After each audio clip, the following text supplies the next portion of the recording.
সবুজ পাতার শিহরণে ঔষধি গুণ জনে জনে, এটা একটা প্রচলিত বাক্য। আপনারা আমার সামনে যে গাছটি দেখতে পাচ্ছেন, এই গাছটির নাম হচ্ছে ভাট গাছ। বিভিন্ন এলাকায় বিভিন্ন নামে হতে পারে। এই গাছের পাতা, শিকড়, কাণ্ড সবই ঔষধি গুণে ভরপুর।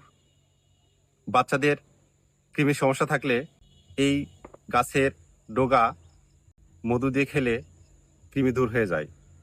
শুধু তাই নয়, মুখে যদি রুচি না থাকে, কোনো কিছু খাওয়া যাচ্ছে না, সেক্ষেত্রেও কিন্তু এই গাছের কচি ডগা সবজি অথবা শাকের ভিতর দিয়ে রান্না করে খেলে মুখে রুচি ফিরে আসে।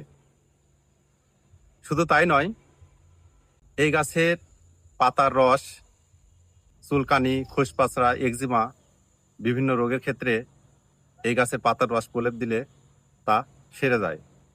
এবং পেটের পীড়া সংক্রান্ত কোনো সমস্যা থেকে থাকলে অথবা জ্বর হলে সেক্ষেত্রেও কিন্তু এই গাছের পাতার রস খেলে উপকার পাওয়া যায়।